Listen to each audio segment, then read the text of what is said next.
Alright, hello internet! Yeah, I missed the end of the last video.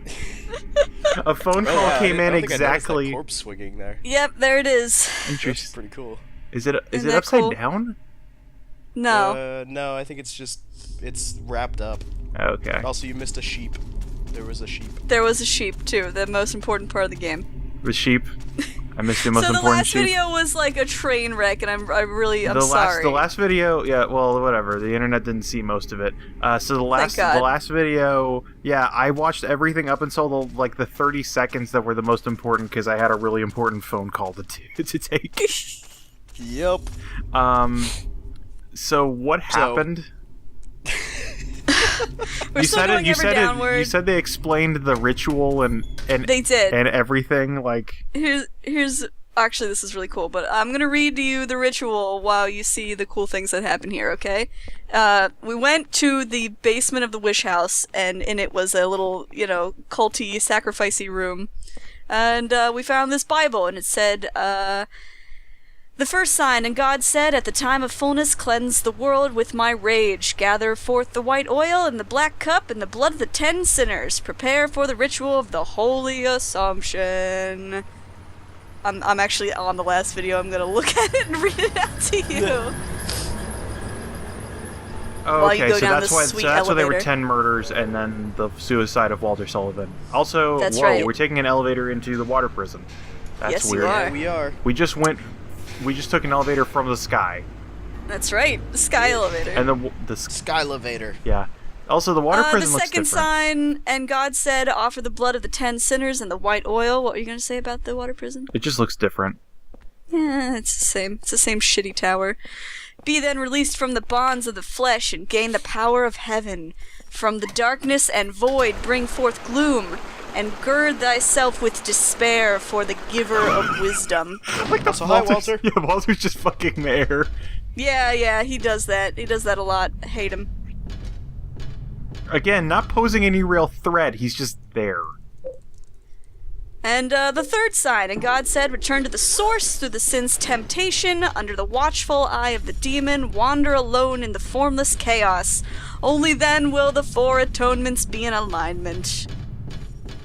By the way, things like source, temptation, watchful, and chaos, all capitalized. Interesting. Yep. Alright, because we picked up all the placards. Yes. There were all of those that represented all those things. And then finally the last sign, and God said, separate from the flesh too, she who is the mother reborn, and he who is the receiver of wisdom.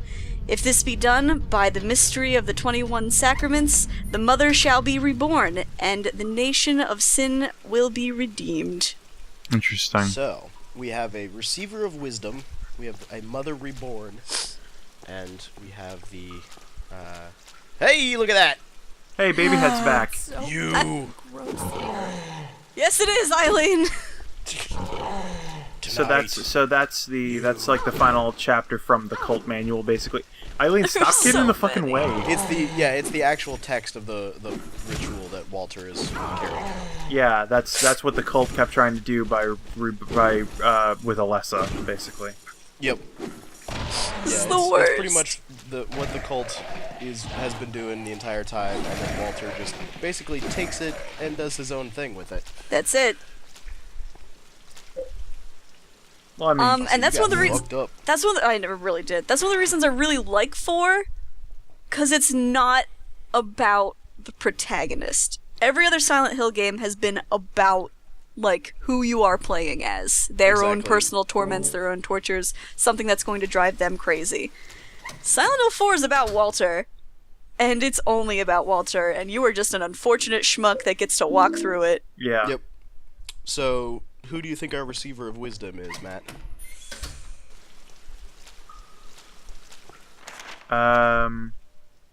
What was the purpose of the receiver of wisdom again? Amanda? The Receiver of Wisdom basically is the last sacrifice, the final sacrifice. And, I've got a feeling that's gonna be Henry. Yeah. Yeah. It's Henry's job, his purpose in this ritual. He's to the last witness sacrifice. everything. Yeah. Okay. He has to see all of it So and that's- experience all of it. So that fits in again And with then- the voyeuristic themes. Except he hasn't experienced. Exactly. Except he hasn't experienced the first He's only experienced 5 of the murders. Well, there was another receiver. There was. Oh, right, the guy that lived in the apartment before us. Exactly. But then the ritual doesn't work because we don't know what happened to him. Not yet. What happened to him. That's very true. But he wasn't the last sacrifice. He was not. Nope. Is it still going? Yeah. It is still going. Do you want to know about all the other victims? Sure. We're going to be going through this temple for a while. This temple. The water temple. We're in the water temple. I gotta put on my Shit. boots and my blue It might tunic. as well be a temple. Really, though. Oh, also, before... I downloaded Revengeance. Can I just say that, that while I'm playing this, Sam is reading a walkthrough. Because I'm like, oh, what door should I go in now? Blah, blah, blah. He's being the biggest fucking troll right now. Specifically in this section. Because he's purposefully making me walk towards the camera. And he's going to purposefully make me go through doors with monsters and creatures in them that I do not know. Yup. So, this It's episode brought to you by Sam laughing and Amanda screaming. Incorporated. Incorporate. Anyway, so on the official Silent Hill 4 website, they actually released something called Another Crimson Tome and the Sullivan Victims, which tells you about everyone who Walter Sullivan murdered. Specifically, it tells you what their connection was to him. So a lot of these weren't random. A lot of them, like, Walter knew or stalked them or, like, had some sort of history with them. Yeah, had a relation with them. Yeah. Also, one good thing about the water prison, I get to leave Eileen just there, and she'll be fine. Aw, yeah. Oh yeah. Gotta love them dicks. Kill him. Kill him I all. feel like this is a place where you should have brought the pipe back. It'll be alright. You need a ranged weapon. I'll get through it. Because the pipe just took out like half of these things at a time. Yeah, yeah. Yeah. Yeah, Kick if I it. was smarter. I see a health drink. But anyway, Health drink. yeah, let's talk about the victims, huh? Yeah. So I'll go up until it's going to be spoilery, because it actually doesn't tell you in the game a lot about this. Like, this is definitely extra content that they added on later. Thank God for another Saint Medallion. So the first victim's actually the ghost that follows us around the most. He's also the ghost With the most. Yes. He's the I ghost was that we gonna make saw that in. joke. He's the ghost that we saw in the first cutscene, specifically the one that came through. The one that came through our house. Into the apartment. Yeah. Yeah. His name's Jimmy. His name's Jimmy Stone. And he was actually a part of the Order. He was a priest. He was a priest in the Order. Specifically, he was one of the ones that made Walter read the whole thing about the Holy Mother and the 21 Sacraments and blah blah blah. The toilet sacraments? 21 Sacraments and blah blah blah. Okay, I thought you said the toilet sacraments. The toilet sacraments, blah blah blah. Actually, here, I'll just... Boop, boop. Beep bop. Skibbity bop. Bwop, bwop. Scoop, shop, zoop, shop. There's wax on that shirt, by the way. I went back here. In some It's kind whack. of colored liquid. It's so wax, it's whack.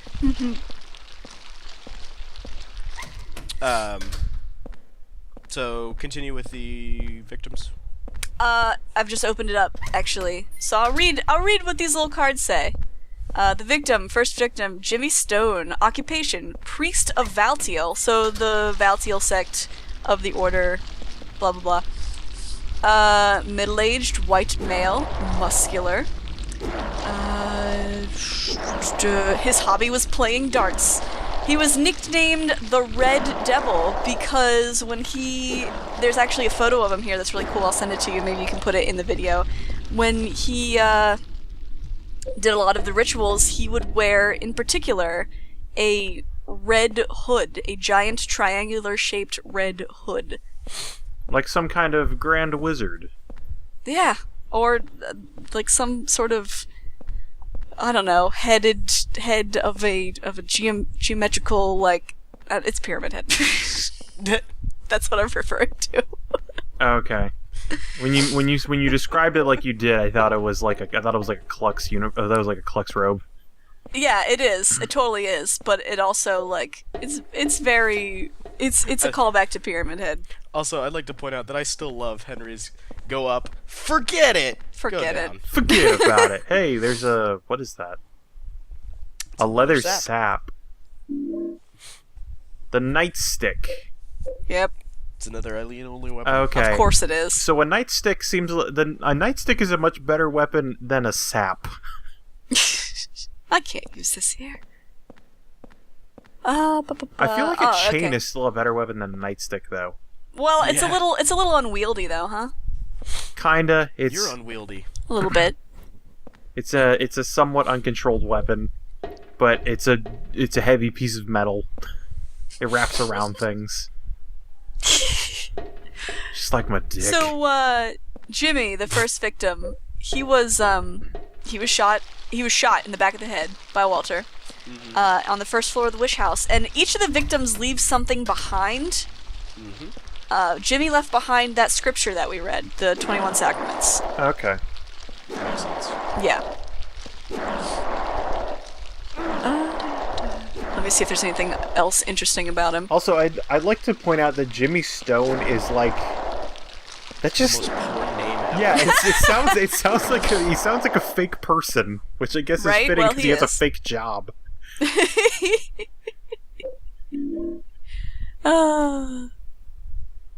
I think that was one of the other things that just talking about other people with the name Stone. I forgot this, but do you the brother of the main character in the movie Battleship, the one who's not the fuck up son? You're the only one who saw Battleship. His name is fucking Stone Hopper. Oh my god. None of us have seen Battleship. God, oh my god, have you not? How have you not seen Battleship? Because no one's seen Battleship. You're the only one. Oh man, I thought Sam saw it because you have some friends in the Navy that saw it, and apparently Navy people like it because it's like one of the few movies that features naval combat that is not about pirates or submarines. Pilots or submarines, yeah. Well, also pirates. Like the only movie we've had that had naval combat before that was like fucking Pirates of the Caribbean. Yes, or the Navy gets represented by Top Gun. Yeah, it doesn't have people aren't fighter pilots or sub captains. Exactly. Back in the apartment, how much you want to bet there's going to be another hunting in here? Well, we did just pass a major story beat, so yes. Probably. I don't know. I played this back on Halloween. Yeah. Spooky. I would recommend if you have a chance to see Battleship and you don't have to pay money for it, go for it. It's a stupid movie. It's a really, really stupid movie. And one of the things I didn't know is there's one of the side plots is that the main character's girlfriend also works for the Navy as wow, really? It's the radio? It's my clock. Or maybe it is the radio. No, I think it's the clock. No, the clock's not doing nothing crazy. Yeah, because the clock makes the really loud ticking sound. But yeah. But yeah, that's right. There's a Check beast. the fridge. There's a. I checked the fridge. There's a B story not the fridge in Battleship about the main character's girlfriend. She's like, it's my chair. Sorry, go ahead. How the fuck do you haunt a chair? It's bloody. It's a bloody chair. Oh, See? that chair. Okay. Spooky. Oh, right, because it's normally white. Like a Hey, beige. man, you can't put it there. I know, I can't put it there, Sam. Put her there, pal.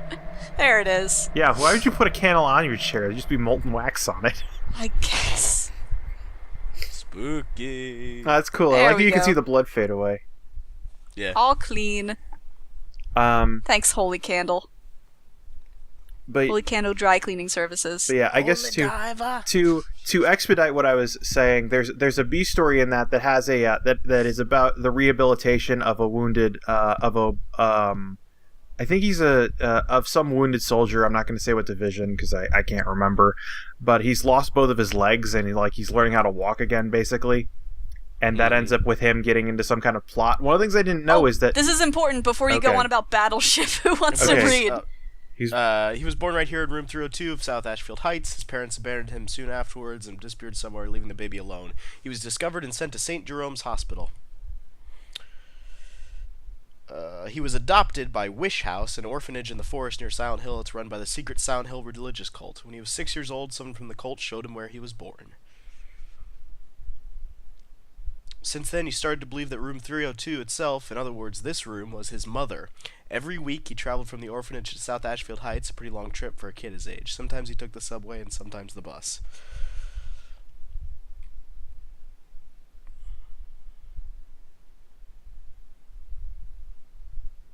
I really need to read these slower. I'm tired. My headache is already killing me. I'll write more tomorrow. So interesting. So the July 28th. Mother is the apartment. Yep. Okay. That's what he thinks his mom is. That's sure. Why not? Metaphors. He got messed up.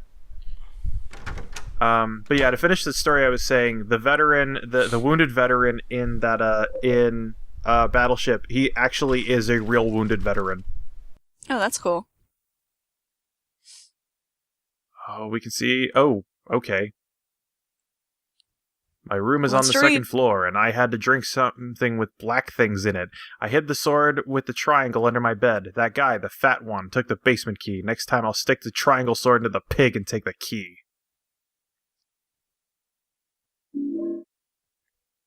Note from bloody prisoner's shirt and put it in scrapbook. I want to know how he did that.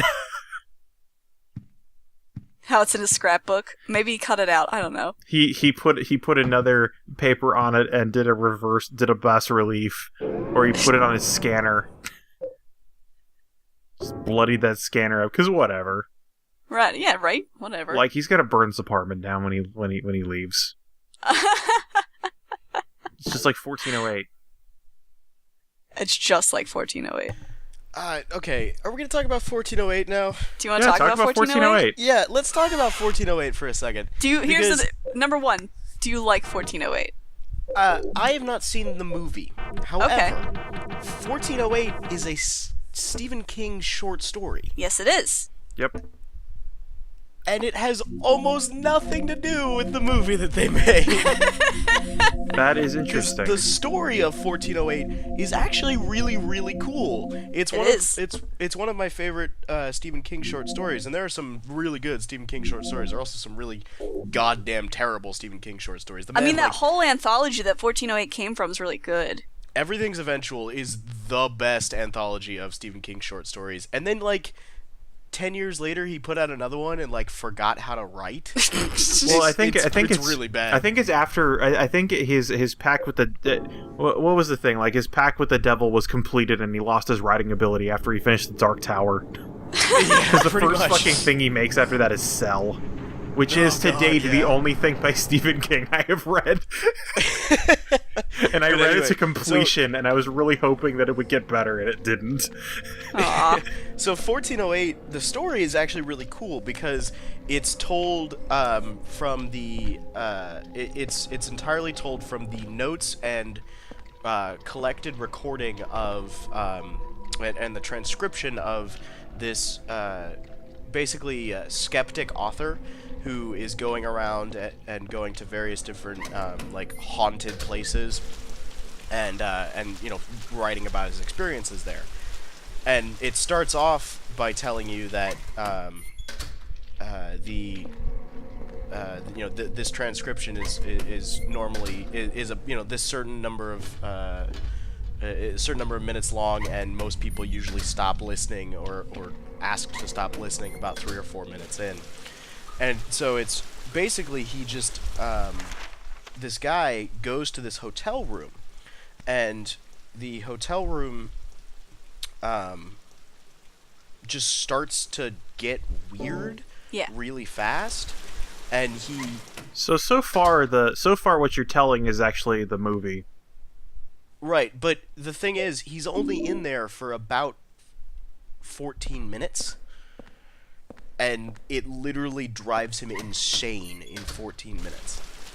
And I'm not gonna spoil the story just because like the horror parts of it are really, really, really good. Yeah. And it's a really great story, but let's just it's all transcription, so it's all him describing it, and so he starts to say things that are just very weird very quickly. Like he'll be like one of the first things he says into the recorder when he's in there is he's sort of describing the room, and then he says, I had a brother that died, he was eaten by wolves on the highway. And you're just like, what? Excuse me? It's just a great story. It's a great story. It is a great story. Everything's Eventual is a great collection. I love it so much. Yes. Now, that being said, if you sort of separate the story from the movie and you don't and you want to kind of pretend that they're not at all the same thing, the movie's not bad.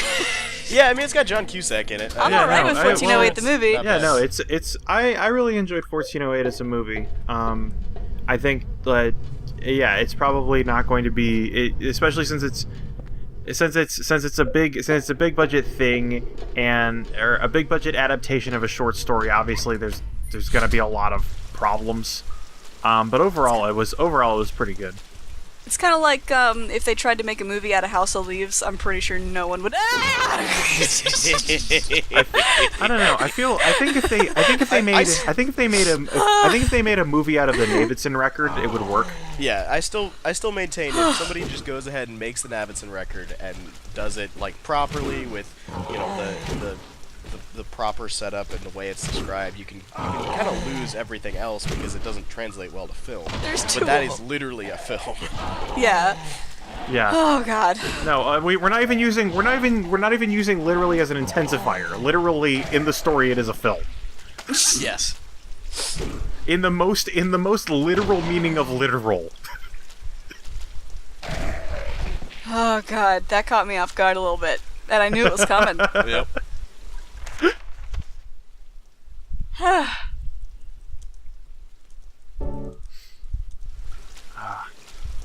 Why am I walking towards the camera? There's no good can come from this.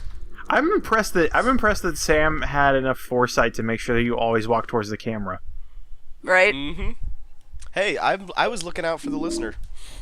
I'm actually really impressed that you. I'm really impressed that you figured out a way to do that, because that requires FedEx driver pre-planning. Like, how can I do this? Really, how can I do this route without ever turning left? Not really. I basically just read the walkthrough backwards. Way to and go. Then sometimes Amanda didn't listen to me. Of course, because I figured out what you were doing. I caught wise to your ways. Also, I'm surprised how much you used the cursor in this, because you did not use it in the earlier videos. Yeah. Yeah, that's the one. That's the one I fucked you up with. No, Jesus. I'm in your face. I'm in your face. I'm in your face. That's the one where I was like, oh yeah, you gotta go in here. I think there's a key or something in here. There's a holy candle. Empty. There's a candle in here. Yeah, oh yeah, that's right. She was like, Amanda asked, oh, did I miss anything? And I said, oh yeah, there's a room with a holy candle. You should go grab that. She's like, okay, which one is it? It's over here. And then she walks in, I just start laughing. And I start screaming. Oh God, and here's where I take a moment to collect my shit. Yep. Yeah, me too, Henry. does too. Me too. Fuck. It's like I got punched by some kind of baby head. Oh God. Okay. Do you want to know about the second victim? Sure, yeah. Second victim was Bobby Randolph. He was a high school student. Husky black male, age 18 at the time of death. Oh, yeah. He likes ghosts, paranormal stuff, horror, and scary stuff. So he had no ties to the cult. He was hanging out with fellow friends and paranormal hobbyists, Jasper and Sign, I think his name was. Oh. I get it. He was choked to death. on Pleasant River University campus. Also, can I point out that these clothes are just sprites? Oh, Yes. yeah. You can totally point that out. It's So, yeah, he 2004. was I thought we Jasper. gone beyond sprites. Yeah, that's interesting. He left behind a book about the paranormal. Do we ever pick that up? I think early on, before we meet Jasper, I don't know. I think it's in the apartment. Maybe.